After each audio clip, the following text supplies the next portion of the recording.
for fast, cheap, and reliable Madden 23 coins. Make sure you guys go check out my sponsor, AOEAH.com.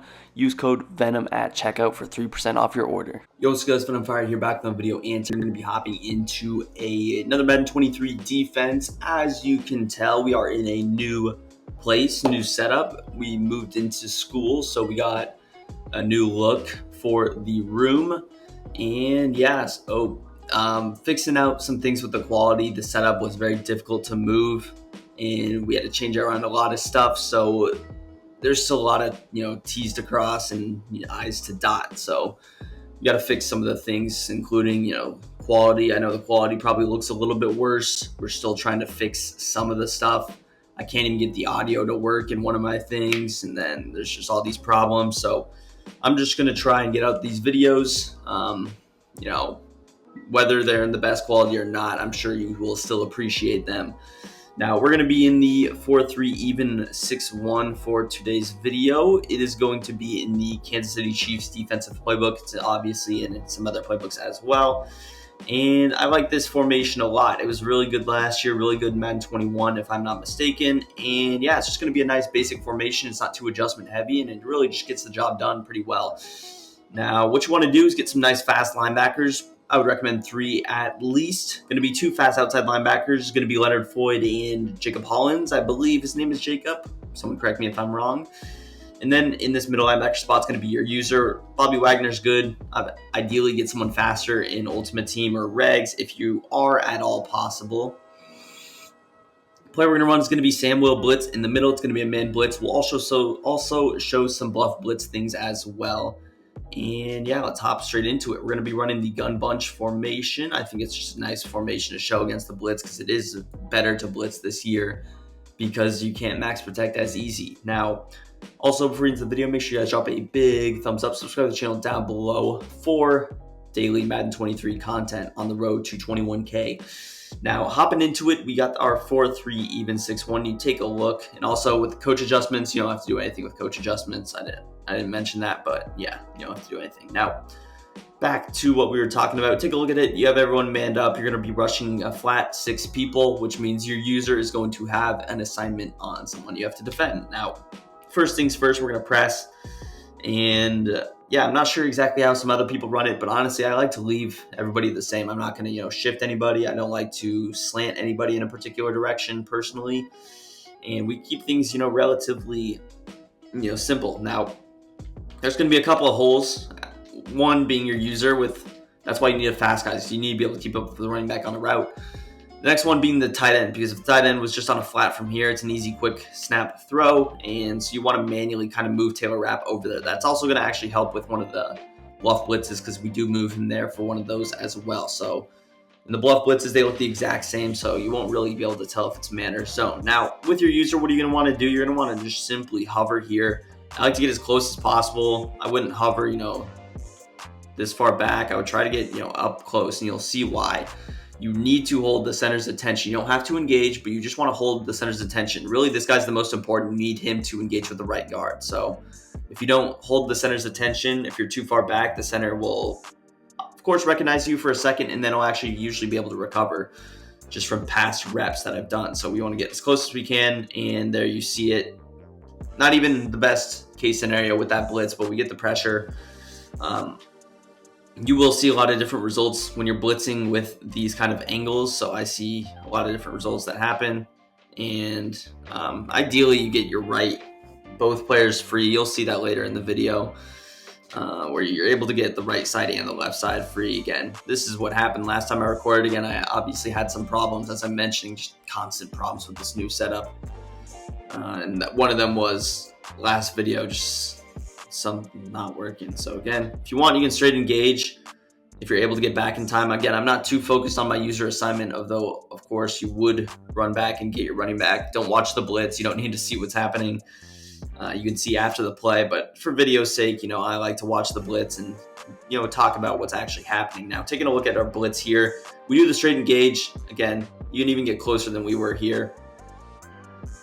But this is the best case scenario where you get both of those D ends to engage on the tackles, both those D tackles to engage on the guards, and then you're able to just get these guys free very quickly. No bumping, no nothing, just straight rushes to the QB.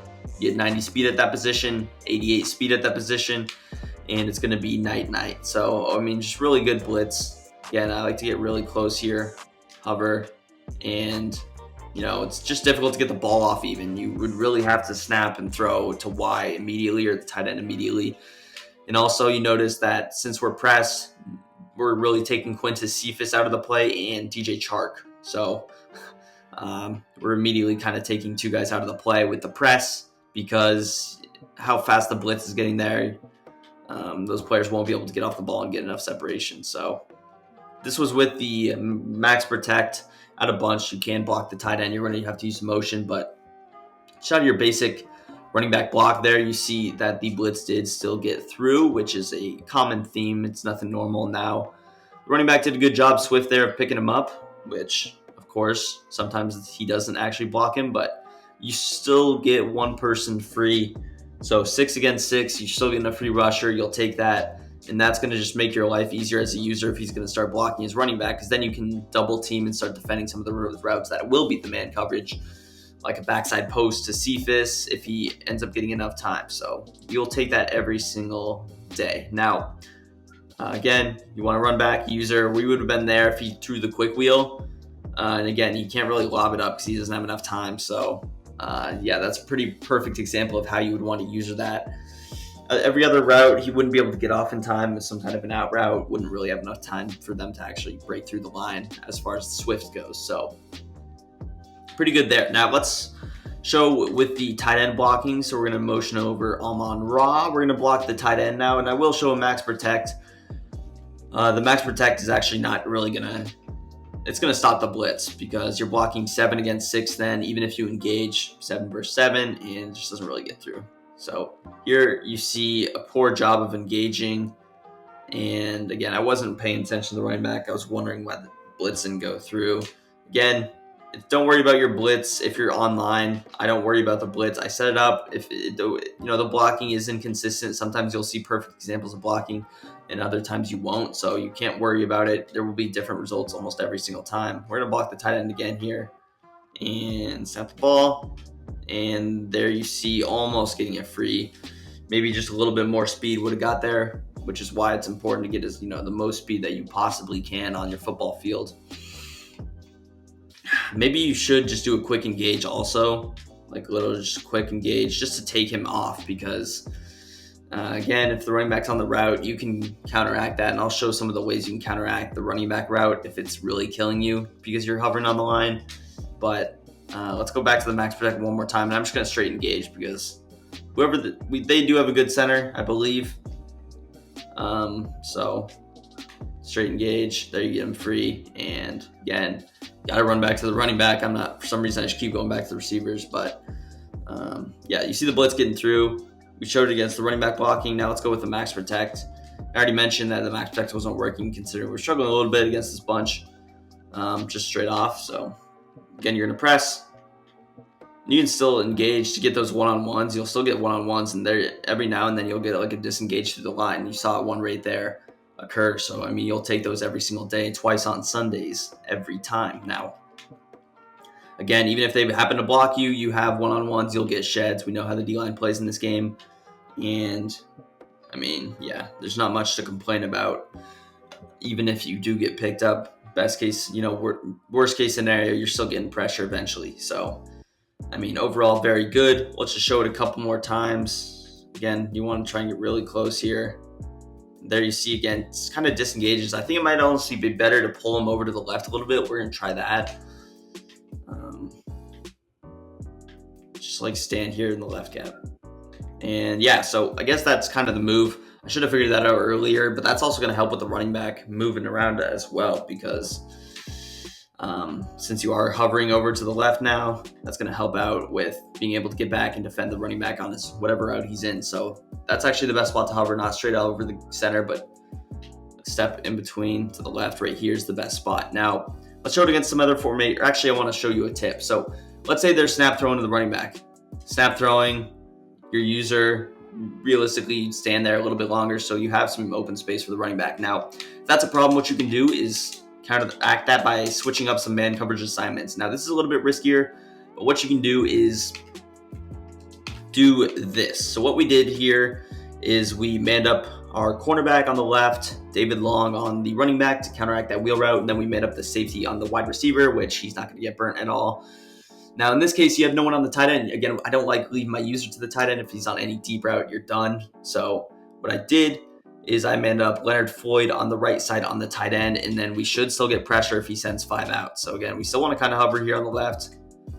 Maybe that was a bad idea. So if you're not sending Leonard Floyd, I would actually stay on the right or the middle. So we'll try that again. I'm not going to go with every adjustment. We'll just man up Leonard Floyd here and man up the running back, hover here, and there you see the blitz. So again, you can rush the 5 people against 5 and you'll get pressure the same way we blitz 6 against 6 and get pressure. Pretty simple. Let's go into some of the Bluff Blitz stuff that you can do. And the first one's going to be a simple cover 2 look. So you can go with something like this, basic cover 2. Again, I still like to rush 4, rushing 4. You can also like slant outside to get some better angles. If those would create kind of a contained look, but yeah, it's really going to throw him off if he's, focused on man coverage. Probably he's predetermining his reads. I want to go corner out or slant, something like that. And then you go to a cover 2. It's going to, really throw him off. So you love to see that. You could still blitz out of it, of course. You could blitz out of it. It just leaves a lot open. So if he's good, he might be able to hit a check down quickly. So that's one way to do it. Another way you could do it is go with the cover 3. What I would do if I'm running a stock cover 3 is, what do we want to do? Okay, so we're going to go with this. And then we'll put him in a vert hook. So we're still going to go with the 4-man rush, but we put Ramsey in the outside third. We're going to put Rapp in our inside third, which means we're going to put our other safety, Fuller, in a curl flat. And then again, we want to rush 4. You could blitz out of this as well, but I wouldn't recommend it as much as the cover 2 maybe, just because you have to defend the flats yourself over there on the left. So if they have anything coming across the middle, you're kind of done for. And then if they have someone to the flat, so like a wheel route, just in route would kill you, or a streak route. So that's why I'm kind of against it. So I would just go with this 4-man rush. It's going to be a lot more difficult to find something open, and then we can still bluff the man coverage by moving Rapp over. He shouldn't get burnt. Now again, obviously you want some speed, but you see how he's able to defend pretty well there. Click on, make that interception. Now again, should be able to get some decent pressure as we mentioned. So rushing 4, get some good D linemen. Even though we're blitzing, we want good D linemen for those situations that we rush in, or maybe even you switch formations. Now, let's go to a cover 3 cloud look. If I was running a cover 3 cloud, what I would do is something like this. So you're going to run your cover 3 on the right. You're going to run your cover 2 on the left. In this case, you can't really move over Taylor Rapp because he's in the deep half of the left side, so you definitely don't want to get burnt over there. But, I mean, overall, everything else should be defended pretty well. And again, obviously hover on the line. You want to bluff that. They're going to think that's open. Taylor Rapp's going to come out of nowhere, make that interception play, juke to the outside, and he is off to the races. Holy, how slow is he that he's getting run down by an O-lineman? But yeah, that's one of my favorite. It is a lot of adjustments. It's a lot. So only really do it if you're good at adjustments, I guess. But you want to stay hovering.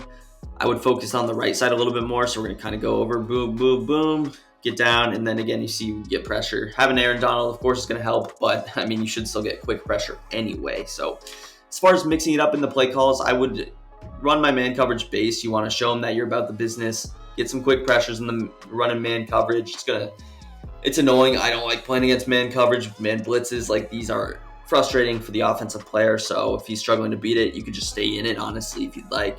But if he's starting to find some man coverage beaters, you notice, okay, I'm starting to give up a couple of first downs consecutively. That's when you can switch up the zone coverage. Now, when you're switching to zone coverage, you don't just want to run zone, zone, zone, zone. Then he's going to start running zone beaters. You want to mix it up, once every 2 plays, once every 3 plays, go to zone coverage. And then don't run the same zone coverage. You can run like cover 2. You can run your cover 3 cloud. You can even run a cover 4 if you'd like, which would kind of be a lot. What you can do is inside quarters with those guys, outside quarters. So you could go with that. And you can't really go with the quarter flat, but you can go with, basic curl flat or even a seam flat if you like those. So you can set up like a cover 4 like this if you'd like. That's going to leave you for the middle of the field. But I mean, again, just mixing it up could definitely throw them off. And also, one thing I like about the cover 3 cloud is you can mix it up with the zone drop. So you can go with flats at 5, play short on the left, play deep on the right, throw them off that way. But overall, it's going to do a video. If you guys enjoyed, drop a big thumbs up, subscribe to the channel down below, and peace. I'm out of here.